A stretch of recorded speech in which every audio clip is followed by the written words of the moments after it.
इस विश्व में,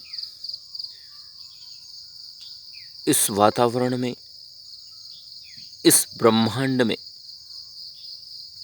जो कुछ भी इन आँखों से दिख रहा है,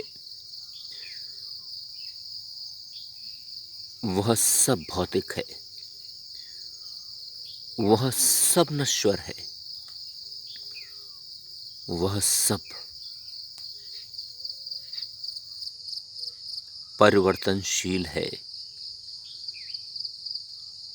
जो आज है, संभवतः वो कल नहीं होगा।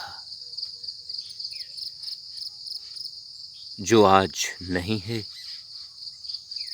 वह संभवतः कल अवश्य होगा। ये प्रकृति का नियम है।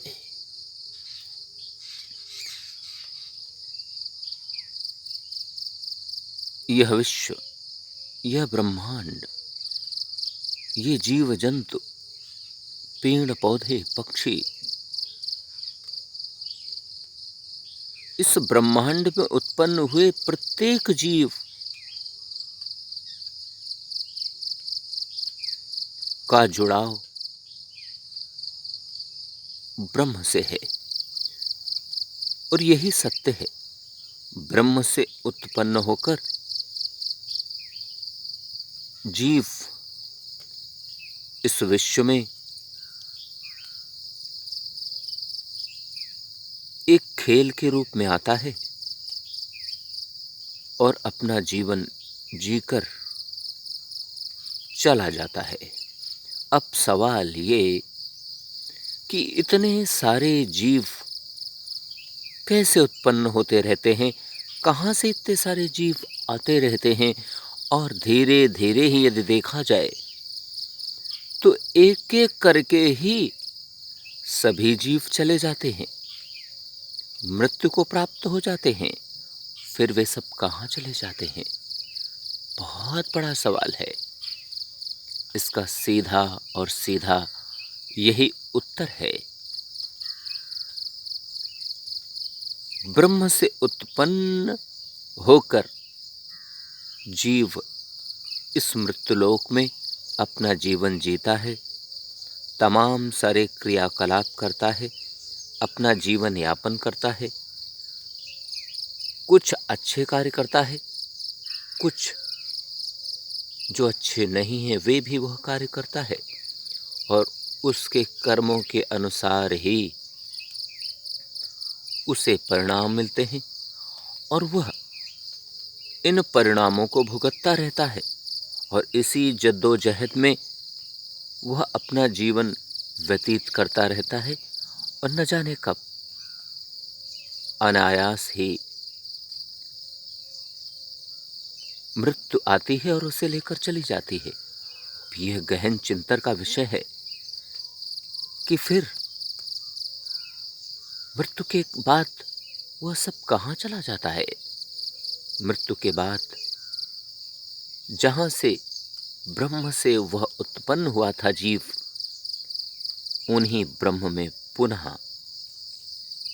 समा जाता है। यदि जाता है तो केवल और केवल उस जीव के कर्मों का फल, कर्मों का परिणाम। इसलिए मैं इस बात को मानता हूं कि यह जीवन नश्वर है, क्षणभंगुर है, भुसभुसाता रेत का महल है। यह कब ढह जाए कुछ भी पता नहीं। और यदि शेष बचेगा तो केवल इस शरीर का, इस घट का मूल तत्व है जो आत्मा। आत्मा तो अजर अमर है, परंतु हम जीवधारियों के द्वारा किए गए कर्मों का परिणाम हमें भुगतना होता है। वह हमारा कभी भी साथ नहीं छोड़ता।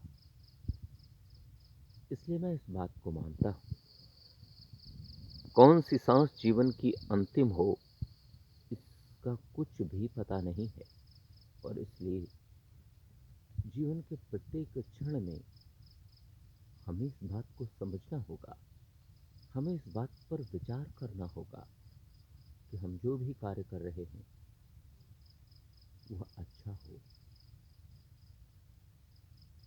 मानवीय हो,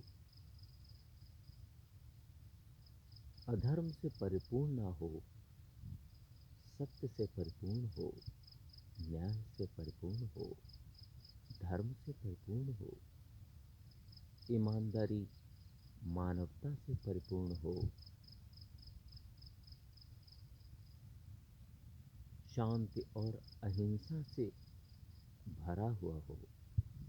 यदि हम इस प्रकार के जीवन को जीने की कोशिश करेंगे तो मुझे लगता है यह जीवन अद्भुत हो सकता है।